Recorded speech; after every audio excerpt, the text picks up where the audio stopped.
اس وقت عالمی منظرنامے میں کیا ہو رہا ہے اور آپ یہ دیکھ سکتے ہیں کہ یہ جو جنگ ہے جو کہ بظاہر یہ لگتا ہے کہ ایران کے اوپر مسلط کی گئی ہے امریکہ اور اسرائیل کی جانب سے، لیکن اس کے اثرات پورے مڈل ایسٹ پر، مشرق وسطیٰ پر محسوس کیے جا رہے ہیں اور اس کے باقی جو آنے والے اثرات معیشت پر پڑیں گے یا باقی چیزوں پر پڑیں گے اس کا اندازہ ابھی کرنا قبل از وقت ہے، کیونکہ یہ جنگ پھیلے گی اور یہ جنگ پھیلتی جا رہی ہے۔ امریکہ کو یہ لگتا تھا، یا سوال یہی اٹھتا ہے کہ امریکہ کو کیا لگتا تھا کہ یا پھر اسرائیل کو کیا لگتا تھا کہ آیت اللہ خامنائی کی شہادت کے بعد کیا ایران سرنڈر کر دے گا؟ کیا یہ جو کیلکولیشنز تھیں وہ بڑی ایک نا تجربہ کاری کے انداز میں کی گئی تھیں کہ انہوں نے سوچا کہ ایرانی ایسی قوم ہیں کہ وہ اپنے سربراہ کی شہادت کے بعد وہ ہتھیار ڈال کے پھر کہیں گے کہ جیسے آپ کی مرضی، یا جو پروٹیسٹ اس سے پہلے ہو رہے تھے اس کو بنیاد بنا کر جس طرح سے اسرائیل نے ایران پر حملہ کروایا، تو کیا اس سے یہ نتیجہ اخذ کیا جا رہا تھا کہ سب چیزیں جو ہیں بہت آسان ہوں گی؟ لیکن اب اس کا جواب سامنے آیا ہے کہ ایسا نہیں ہے۔ تمام تر کمانڈ جو ہے اس کو ڈی سینٹرلائزڈ کر دیا گیا ہے، یعنی کہ جو کمانڈر ہیں وہ فیصلہ سازی کے حوالے سے اب آزاد ہیں اور وہ فیصلے کر رہے ہیں اسی بنیاد پر۔ دوسرا یہ ہے کہ موساد کے ایجنٹس مختلف ملکوں میں پکڑے جا رہے ہیں اور وہ ظاہر ہے کہ مختلف علاقوں میں بم دھماکوں میں ملوث یا ان کی پلاننگ کرتے ہوئے پائے گئے۔ ایک تو یہ چیز بڑی امپورٹنٹ ہے کہ اسرائیل اس جنگ کو پھیلانا چاہ رہا ہے، اسرائیل چاہ رہا ہے کہ وہ دوسرے ملکوں پر حملے کرے اور اس کا الزام بھی ایران پر ہے۔ ایسا نہیں ہے کہ ایران کی جانب سے کچھ اس طرح کی غلطیاں نہیں کی گئیں، جس بابت اسحاق ڈار صاحب نے بھی بات کی کہ ہم چاہتے تھے کہ ان عرب ممالک کو بھی اپنے ساتھ کھڑا کریں، لیکن چونکہ ایران کی جانب سے اسٹرائکس کی گئیں تو اب معاملہ جو ہے وہ کافی الجھ گیا ہے۔ دوسرا معاملہ یہ ہے کہ ایران کی جانب سے کلیئر کہا گیا ہے کہ میں نے کسی ملک کی آئل کی تنصیبات کو نشانہ نہیں بنایا، ریفائنریز کو نشانہ نہیں بنایا، یہ ہمارا کام نہیں ہے۔ تو اب یہ بھی دیکھنا ہوگا کہ اس ساری سچویشن سے اسرائیل کس طرح سے فائدہ اٹھا سکتا ہے۔ جنگ کب تک جاری رہ سکتی ہے؟ کیا امریکہ نے اس بارے میں سوچا تھا؟ کیا امریکہ نے اپنے اہداف حاصل کیے؟ کیا اسرائیل نے اپنے اہداف حاصل کیے؟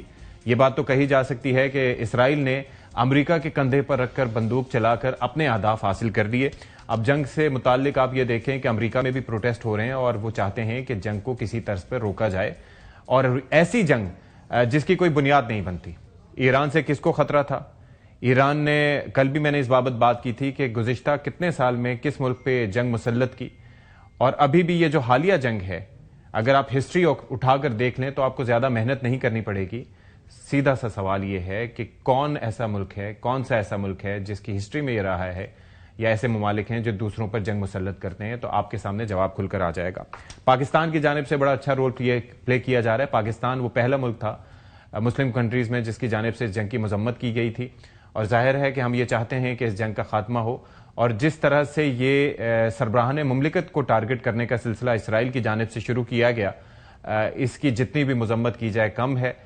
روس اور چین کی جانب سب دنیا دیکھ رہی تھی کہ وہ کیا موقف لیں گے، لیکن ان کی جانب سے خاموشی دیکھی جا رہی ہے۔ جس طرح سے ان کو کھل کر سامنے آنا چاہیے تھا اس طریقے سے ان کی جانب سے بھی بیانات سامنے نہیں آئے۔ اچھا، یہ جو معاملہ ہے کہ ہم یہ دیکھتے رہے ہیں کہ یہ نیتن یاہو ایک عرصے سے بات کرتا رہا ہے ایران کے ایٹمی ہتھیاروں کی، ایران کے مبینہ نیوکلیئر پروگرام کی، ایران کی جنگی تیاریوں کی، اور کس طرح سے کہ اس کے وجود کو خطرہ لاحق ہے۔ آپ ذرا میں آپ کو میموریز آپ کی ریفریش کرنا چاہتا ہوں کہ کہ کب سے یہ شخص بیان دے رہا ہے اور معاملہ اس حد تک لے آیا ہے۔ The deadline for attaining this goal is getting extremely close. And Iran, by the way, is also outpacing Iraq in the development of ballistic missile systems. From there, it's only a few months, possibly a few weeks, before they get enough enriched uranium for the first bomb. Don't let them have the means to have a nuclear bomb in a short time. Weeks away from having the fissile material for an entire arsenal of nuclear bombs. The nuclear archive that we uncovered recently proved that Iran lied to the world about its nuclear weapons program. If not stopped, Iran could produce a nuclear weapon in a very short time. It could be a year, it could be within a few months, less than a year. یعنی کہ 1996 سے یہ شخص بیان دے رہا ہے کہ it's just a few weeks away، اور وہ چند ہفتے آ کے نہیں دیے، اور تب سے تباہ کاریوں کا ایک سلسلہ، ایک پورے کے پورے ایٹمی سائنسدانوں کی یا ویسے سائنسدانوں کی کھیپ ختم کر دی گئی، محسن فخری زادہ کو جس طرح سے قتل کیا گیا, Ebrahim Raisi, and the list goes on and on, اسماعیل ہانیہ, حسن نصر اللہ, اس کے بعد یہ جو پہلی جنگ ہوئی جس طرح سے قیادت, اور ابھی یہ جو قیادت کو جس طرح سے ٹارگٹ کیا گیا انکلوڈنگ دا سپریم لیڈر, کہ وہاں پر آپ یہ دیکھیں کہ کہا جا رہا ہے کہ اے آئی کا استعمال کیا گیا, بڑے ٹریفک کیمرے ہیک کیے گئے, جو سسٹم تھے, ٹاورز تھے, ان کو جیم کیا گیا. اس کے اوپر بھی ہم آگے چل کے بات کریں گے.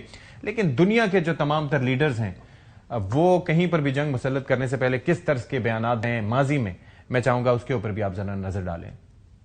The United States knows that Iraq has weapons of mass destruction. Saddam Hussein must not be permitted to resume producing weapons of mass destruction. Saddam is in breach of are there for a purpose. He is, without any question, still trying to develop that chemical, biological, potentially nuclear capability. Intelligence gathered by this and other governments leaves no doubt that the Iraqi regime continues to possess some of the most lethal weapons ever devised. This regime has already used weapons of mass destruction. This resolution marks the beginning of the end of the Libyan chemical weapons program. It grants the legal authorization necessary for the organization to remove chemical precursors of those weapons from Libya. The international community cannot ignore the ongoing threat from the Assad regime's stockpiles of chemical weapons. We have to remember that Syria has the biggest supply of chemical weapons anywhere in the world. We now have is evidence that chemical weapons have been used inside of Syria. یہ آپ نے سن لیا کتنا اس کے اوپر واویلا کیا جاتا تھا, تماشا بنایا جاتا تھا, weapons of mass destruction, chemical weapons. اور آج آپ یہ دیکھیے کہ ان ملکوں کے پاس سے کچھ بھی ایسا نہیں نکلا جس کا واویلا کیا جاتا تھا. مسئلہ یا تیل ہوتا تھا, یا پھر اثر و رسوخ بڑھانا ہوتا تھا, یا قبضہ کرنا ہوتا تھا. ایک اور سٹیٹمنٹ تھی ابھی سونیا گاندھی کی سٹیٹمنٹ آئی مودی کی حکومت کو, مودی کا دورہ اور اس کے بعد آتے ہی جس طریقے سے ایران پر اسرائیل نے حملہ کیا, تو وہ کہہ رہی ہے کہ پہلے جو ہے سونیا گاندھی کی جانب سے کہا گیا کہ پہلے ایک بیلنسڈ ہوتا تھا ایران اور انڈیا کے تعلقات میں, لیکن اب جو ہے وہ تھیٹرکس کی وجہ سے انڈیا جو ہے وہ اب اسرائیل کو سپورٹ کر رہا ہے اور ایک طریقے سے اپنے آپ کو سرنڈر کر دیا اسرائیل کے سامنے. تو اس کے اوپر بھی ہم ذرا بات کریں گے. ہمارے ساتھ جو مہمان ہیں ان کا تعارف